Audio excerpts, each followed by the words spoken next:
Bienvenue dans ce tutoriel vidéo sur la prévention de réponse. Donc ce tutoriel va être entièrement dédié à la prévention de réponse. C'est une méthode de thérapie cognitivo-comportementale qu'on utilise pour les troubles obsessionnels compulsifs. Donc elle ne sera utile que pour vos patients qui souffrent de ça. Ce module en fait se fait en plus des 5 séances de psychothérapie qui précèdent l'exposition en réalité virtuelle. Donc si vous avez déjà fait les 5 sessions, donc 5 fois, les 5 sessions de thérapie en groupe avec vos patients, en général, ce qu'on fait, c'est qu'on sélectionne un peu les patients qui ont eu des TOC et on crée un nouveau groupe juste pour une seule session, parce que la prévention de réponse se fait sur une seule séance. Voilà, donc en général, c'est une séance de plus, une séance bonus, qu'on fait en plus des 5, uniquement pour les personnes qui ont des troubles obsessionnels compulsifs. Alors, la prévention de réponse, la difficulté, donc, c'est que vos patients qui ont des TOC, ils ont bien sûr des rituels. Lavage de mains, comptage, vérification de la poignée des portes, vérification des boutons de cuisinière, etc. Bon. Et bien sûr, la thérapie d'exposition que vous ferez après en réalité virtuelle va consister à ce qu'ils puissent ne plus faire leur rituel, qui leur prend tant de temps. Évidemment, vous avez travaillé avec eux sur leur pensée de catastrophe, ce qu'on a fait au cours des précédentes 5 séances. Là, il va falloir travailler maintenant au niveau comportemental sur leur rituel. Vous ne pouvez pas demander à un patient d'arrêter ses rituels. C'est impossible. C'est beaucoup trop difficile, trop brutal, et ça va le traumatiser. Donc, il faut faire les choses comme toujours, très lentement et très progressivement, pour qu'il puisse diminuer ses rituels. En fait, c'est ça finalement ce que c'est. La prévention de réponse, ce n'est pas sorcier, c'est juste comment faire en sorte que votre patient diminue ses rituels. Il va simplement falloir toucher plusieurs paramètres de ces rituels. Ça implique donc qu'au préalable, il faut que vous ayez bien demandé à votre patient quels sont ces rituels, combien de temps ils durent, qu'est-ce qui les déclenche, qu'est-ce qu'il utilise, est-ce que ces rituels, il les fait seul ou accompagné par quelqu'un. Donc il faut vraiment bien comprendre toute la problématique, tous les paramètres du rituel. Donc la première chose à faire avec votre patient va être de lister les situations. Et ça, vous pouvez, le patient peut aussi le faire à la maison avec un tableau, comme toujours. Vous savez qu'en TCC, il y a beaucoup de tableaux. Donc, et ces tableaux, toujours pareil, sont dans le lien que vous verrez, et en tous les cas, sont dans la Dropbox. Vous pourrez trouver le tableau de TOC. Ce tableau, en fait, va aider le patient à bien lister ses rituels, donc quand, comment, avec qui, combien de temps. Et aussi, on peut remettre au patient une feuille avec des cases vides, une 50aine de cases vides par exemple, pour qu'il puisse compter ses rituels, de manière à savoir combien de fois il fait ses rituels. Parce qu'une personne peut vous dire, voilà, je me lave souvent les mains, c'est 80, je ne sais plus, c'est 60 fois ou 80 fois, je ne suis pas sûr. Bon, mais d'accord. Mais maintenant, il faudrait que vous les comptez vos rituels. J'aimerais bien savoir combien vous en faites exactement par jour. Et comme ça, si la personne ne sait pas, eh bien, là, ces cases, à chaque fois qu'elle se lave les mains, allez, je coche ma case. Comme ça, et après, elle vous rapporte la feuille. Et comme ça, vous savez combien de fois la personne s'est lavé les mains, ou combien de fois, je ne sais pas, elle a vérifié ses fenêtres, elle a vérifié la fermeture de sa porte, combien de fois elle a compté dans sa tête, combien de fois elle ne s'est pas dit je ne vais pas égorger mon mari, ou j'aime mon mari, etc. Une fois donc, il faut donc lister toutes les situations et toutes les modalités en fait du rituel. Que ce soit un rituel comportemental, le fait de vérifier, le fait de nettoyer, mais aussi le rituel qui peut être un rituel lié plus aux pensées, le fait de compter ou le fait de penser mentalement à « mais je lui veux du bien ». Donc ça peut être un rituel qui peut être mental, donc un rituel qui peut être interne, non pas externe. En tous les cas, il faut pouvoir les paramétrer, connaître ces paramètres, la durée, la fréquence, quand, comment, combien de temps ça dure, qu'est-ce qui le favorise, qu'est-ce qui le réduit, avec qui. Une fois que vous avez listé toutes les situations et tous les rituels qui y sont associés, en tout cas les principaux, parce que si on en a beaucoup, c'est pas la peine de tout faire non plus, il faut que ce soit quand même pratique sur le plan thérapeutique. Prenez les principaux en tout cas, ceux qui gênent le plus votre patient. Et vous pouvez commencer à le modifier avec lui. Alors, quand on modifie un rituel, donc on ne peut pas arrêter un rituel, c'est trop dur. Donc on va proposer de le modifier. Ça veut dire qu'avec les paramètres que vous avez recueillis avec votre patient, eh bien, vous allez donc modifier très progressivement chacun des paramètres pour arriver au bout de plusieurs mois et parfois d'un an, hein, à ce qu'il y ait un arrêt de ce rituel.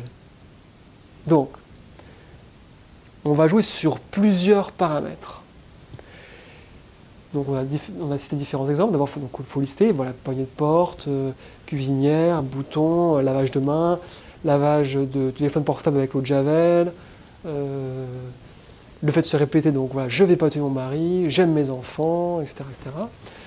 Donc ça peut être de toucher aussi plusieurs fois une table, ça peut être donc le nombre de fois que la personne fait le ménage dans la journée, est-ce qu'elle le fait 3 fois, 6 fois, etc. Bon. Quand vous avez fixé en fait tous ces exemples, en fait toute cette liste de rituels, à ce moment-là, donc vous allez commencer à modifier les paramètres de ces derniers. Le premier paramètre que vous allez modifier, c'est bien sûr la fréquence. Donc, c'est-à-dire que si le patient, dans la liste, si le patient donc, se lave 50 fois les mains par jour, eh bien, vous allez diminuer ça à 45 fois. Donc, vous demandez à votre patient, ouais, je n'ai pas dit diminuer à 15, c'est beaucoup trop dur. Il faut que cette diminution soit toute petite. Sinon, votre patient, il ne le fera pas. Il faut aussi bien dire à votre patient, bon, je vous propose donc de modifier, et c'est comme ça que ça marche, hein, vous expliquez bien que c'est la méthode qui a fait ses preuves, mais pour les modifier, il faut que vous vous y engagiez. Donc si on modifie les paramètres de votre rituel, il faut que vous soyez d'accord, et surtout, il faut que vous me disiez, oui, je vais pouvoir le faire. Parce que le piège, c'est que certains patients vont vous dire, oui, oui, oui, je vais le faire, et puis en fait, finalement, ils ont voulu vous faire plaisir, et ça va être beaucoup trop dur pour eux, et au final, ils ne le feront pas, ou mal. Donc incitez bien auprès des patients, le but, c'est pas de me faire plaisir. Le but, c'est que vous puissiez vraiment effectuer cette modification-là dans ce rituel. Donc si on passe de 50 fois en fréquence à 45 fois par jour, est-ce que vous pouvez le faire? Voilà. Donc je vais faire 45 fois par jour plutôt que 50 fois. Si c'est vérifier la poignée de porte et qu'il le vérifie 30 fois, il faudra qu'il passe à 25 fois. Si c'est faire le ménage 6 fois par semaine, il faudra qu'elle passe à 5 fois par semaine. Donc c'est juste diminuer un petit peu à chaque fois. Donc vous jouez premier paramètre sur lequel vous pouvez jouer, c'est la fréquence. Et donc, à ce moment-là, vous remettez d'ailleurs un tableau, un autre tableau encore sur les TOC, avec les règles de base. En fait, c'est pour rappeler au patient qu'il pourrait oublier les règles qu'il doit respecter. Alors, il y a des règles de base, il y a des règles hebdomadaires. Donc, les règles de base, c'est des règles qui ne changent pas, quelle que soit la situation, qui vont être simplement modifier mes rituels, faire les méthodes de thérapie, etc. Voilà, appliquer les méthodes de thérapie, etc. Donc, ça va être les règles de base. Ensuite, on a les règles hebdomadaires, les règles à respecter sur une semaine, ou pourquoi pas 2 semaines. Et c'est là que vous allez marquer 45 fois, donc fréquence du rituel. Donc ça, vous allez marquer 45 fois, vous lavez les mains 45 fois. Donc si la personne se lave les mains 50 fois, elle va devoir écrire son tableau, je vais me laver les mains 45 fois. Et il faut vraiment qu'elle le fasse.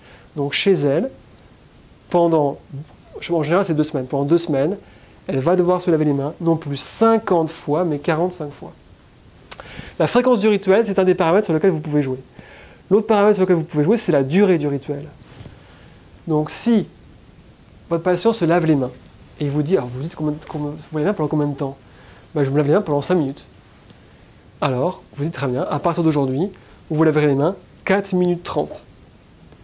Donc vous prenez votre montre, et vous regardez, et vous lavez plus les mains 5 minutes, mais 4 minutes 30. Ça peut être ça pour tout. Hein. Combien de temps vous passez à vérifier votre cuisinière? Ah, ma cuisinière, voilà, j'ai peur que ça explose, qu'il y ait un incendie. Alors, je la vérifie, je passe bien 15 minutes à la vérifier. Et bien dorénavant, vous passerez 12 minutes à la vérifier. 12 minutes. Il ne faut pas que ce soit trop dur. Hein. Si on vous dit, ah, 12 minutes, là, non, je ne suis pas sûr, j'y arrive peut-être pas. Bon, et 13 minutes, c'est possible? Ah oui, 13 minutes, ça devrait aller. 13 minutes. Donc, diminuer la fréquence, 45 fois de lavage des mains, diminuer la durée, donc plus 5 minutes, mais 4 minutes 30. Ensuite, vous pouvez jouer sur d'autres paramètres, pour encore jouer sur d'autres facteurs, qui va être le déclenchement du rituel, c'est-à-dire de retarder le déclenchement du rituel. Donc voilà, quand vous pensez, quand vous êtes angoissé, que vous vous lavez les mains, est-ce qu'il vous est possible de ne pas vous laver les mains tout de suite, mais d'attendre 30 secondes avant de vous laver les mains? Oui, 30 secondes, ouais, je peux le faire, oui. Voilà, j'ai pas dit 10 minutes, vous voyez, si j'avais dit 10 minutes, ce serait non. Alors, 10 minutes, je pourrais pas. Donc 30 secondes, oui, c'est possible. Donc ça veut dire que le patient va attendre 30 secondes avant de se laver les mains. Mais qu'est-ce qu'il va faire pendant ces 30 secondes? Parce qu'ils vont vous dire, mais qu'est-ce que je vais faire pendant 30 secondes? C'est angoissant. Eh bien, pendant ces 30 secondes, vous pratiquez les méthodes qu'on vous enseigne pendant les 5 séances. La relaxation, la méditation, la thérapie cognitive, les slogans, l'imagerie mentale, etc. Bien. Ensuite, quel autre paramètre on peut jouer? On peut jouer sur le retrait de certains éléments associés au rituel. Alors, parce qu'il peut y avoir des éléments spécifiques qui sont associés au rituel. Par exemple, le patient peut avoir choisi une marque de savon spécifique pour se laver les mains. Bon, ben, à partir d'aujourd'hui, vous ne changerez la marque de votre savon. Vous vous laverez avec un autre savon. Voilà, ça peut être ça. Ou ça peut être l'idée d'être accompagné, par exemple, par une personne. Donc oui, j'ai besoin que mon mari me regarde quand je me douche pour être bien certain que je me suis bien douché correctement. Bon, et vous faites ça à chaque fois? Oui, je demande à mon mari à chaque fois qu'il me regarde quand je prends ma douche pour être bien sûr que je me suis bien douché, que j'ai bien respecté et que je me suis bien lavé. Bon, alors d'accord. Est-ce qu'il vous est possible, dans ce cas-là, que votre mari soit présent, non pas à chaque fois, mais qu'il soit présent 2 fois sur 3, ou 3 fois sur 4, ou 1 fois sur 2? Ah oui, 1 fois sur 2, je pense que j'y arriverai, c'est possible, je vais le faire, oui, je vais le faire. Bon, vous êtes sûr, hein? Oui, je peux le faire, je vais le faire. Voilà. Donc, et enfin, s'il y a énormément de rituels, je ne sais pas, s'il y a 50 rituels différents, là, effectivement, on peut supprimer sur les 50 rituels un des 50. Par exemple, voilà, vous vous lavez les mains après avoir téléphoné. Bon, et après avoir téléphoné, vous nettoyez votre téléphone portable. Est-ce qu'il vous est possible à partir d'aujourd'hui, vous pouvez continuer à vous laver les mains, mais est-ce qu'il vous est possible de ne plus nettoyer votre téléphone portable? Oui, je pense que c'est possible. Et s'ils vous disent non, je ne pourrais pas le faire, c'est pas grave, hein. Ils continuent à ce moment-là. Hein. Ça ne sert à rien une fois de plus de faire des propositions qui sont trop dures, donc le patient ne respectera pas. Donc finalement, vous avez vu là, on a modifié beaucoup de choses. Hein. Donc finalement, la patiente, cet exemple-ci, où elle se lave les mains, elle va donc se laver les mains, non plus 50, mais 45 fois, pas 5 minutes, mais 4 minutes 30, retardée de 30 secondes, sa douche, son mari ne viendra qu'une fois sur 2, et enfin, elle ne se lavera pas avec la même marque de savon. Tout ça, elle l'aura marqué sur les règles hebdomadaires. Hein. Et à ce moment-là, vous dites, donc voilà, c'est bon. Et ça, donc, respectez bien ces règles, et donc, je vous propose de le faire pendant 2 semaines. Et si après ces 2 semaines, vous vous sentez, si ça s'est bien passé, eh bien à ce moment-là, on diminuera encore un petit peu à chaque fois. Oui, il faut à chaque fois un petit peu diminuer. Jusqu'à ce qu'à la fin, on arrive à une extinction complète du rituel. Mais ça peut prendre des mois, voire 1 an, ce qui est normal pour les TOC. Mais c'est pas grave. Mieux vaut procéder doucement et que ça marche, que de faire les choses brutalement, de manière traumatisante, et ça ne marchera pas. Voilà, toujours en gardant à l'idée qu'il faut vraiment que ce soit le patient qui vous dise qu'il peut le faire. Hein. S'il ne peut pas le faire, ça ne servira à rien. Voilà. Et s'il y a des retours en arrière, ah oui, alors j'ai pu faire ci, mais j'ai pas pu faire ça. Ah oui, alors j'ai pu me laver 45 fois les mains, mais pour mon mari, j'ai pas réussi. À ce moment-là, vous dites, bon écoutez, on va déjà se concentrer sur le lavage des mains, la fréquence, etc. Et votre mari, alors, si c'est possible 1 fois sur 2, est-ce qu'à ce moment-là, il peut ne pas venir 1 fois sur 4? Ah oui, 1 fois sur 4, là je pense que j'y arriverai. Voilà. Donc à chaque fois, ça peut la négociation. Mais toujours avec l'idée que ce n'est pas seul, bien sûr. C'est l'idée qu'avec les méthodes que vous aurez déjà enseignées, gestion des émotions, thérapie cognitive, ça va beaucoup l'aider, bien sûr. C'est pour ça que ça rend cette méthode possible. Seule, elle ne serait probablement pas efficace. Voilà. Et à la fin, on aboutira à l'extinction de ce comportement. J'aimerais juste finir sur une chose importante dans les TOC, c'est bien sûr les phobies d'impulsion. Je sais bien que dans phobie d'impulsion, il y a le terme phobie, mais c'est un faux ami. La phobie d'impulsion est en fait un TOC. C'est un TOC d'impulsion. C'est des patients qui vont vous dire, voilà, c'est le patient, vous pensez qu'il a peur des hauteurs, mais en fait, il ne va pas vous dire je vais tomber, il va vous dire je vais me jeter, ce qui n'est pas du tout la même chose. Donc ça, c'est une phobie d'impulsion. Les autres phobies d'impulsion, ça va être je vais étrangler mon mari durant la nuit. Je vais poignarder mes enfants. Je vais donner un coup de pied dans le caniche de la grand-mère. Et voilà, dit comme ça, c'est un peu drôle, mais c'est ces pensées qui traversent la plupart des personnes en fait, qui n'y font pas attention, dans le TOC, ils vont y faire attention, ils vont se dire mais ah, pourquoi je pense ça, mais oh là quelle violence, quel blasphème, oh, je ne suis pas une personne morale, je dois avoir un problème, oh là là, il faut plus que j'y pense, il faut plus que j'y pense. Et en étant resté dans le contrôle, il ne faut que renforcer cette pensée qui va revenir sans arrêt et qui va donc les torturer. Donc il faut bien dire à ces personnes-là que 1, d'ailleurs dans l'épreuve contre de la thérapie cognitive, avoir des pensées farfelues est un phénomène normal. C'est normal d'avoir des pensées violentes. C'est normal d'avoir des pensées transgressives. C'est normal d'avoir des pensées blasphématoires.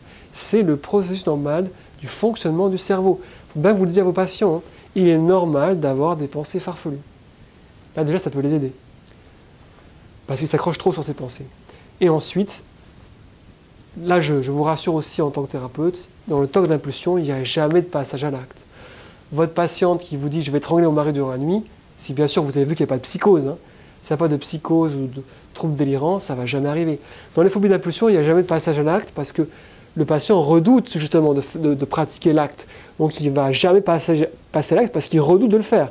Donc il ne fera jamais ça.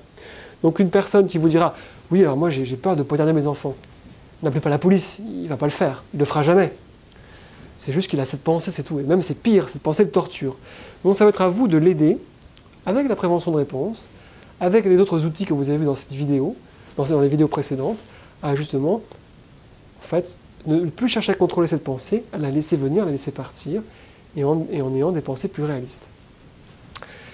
Voilà, en tout cas, la prévention de réponse se fait sur un module, vous l'avez compris. Le mieux, c'est de le faire en groupe, donc de réunir des patients qui ont des TOC, et d'utiliser les tableaux, et vraiment de faire les choses très progressivement, de manière combinée bien sûr après avec la thérapie par exposition à la réalité virtuelle, en exposant votre patient à du sang virtuel, en lui demandant de manipuler des poubelles virtuelles, en s'approchant de murs sales virtuels, et en plus de la prévention de réponse et des méthodes, il pourra ainsi progressivement aller mieux. Je tiens quand même à préciser ici que pour les TOC, il m'arrive en tant que psychiatre de combiner en fait thérapie par exposition à la réalité virtuelle plus prescription d'un psychotrope. Donc vous le savez, les antidépresseurs peuvent être prescrits dans les TOC, donc dans les TOC résistants. Vous pouvez tout à fait combiner psychotropes, donc antidépresseurs, qui je vous rappelle, en tout cas en 2021, doivent être prescrits à double dose de la dépression. Donc combiner donc un antidépresseur à double dose avec la thérapie par exposition à la réalité virtuelle. J'ai fini pour aujourd'hui, merci pour votre attention, on se retrouvera pour une prochaine vidéo, et en attendant, portez-vous bien sur les océans de la réalité.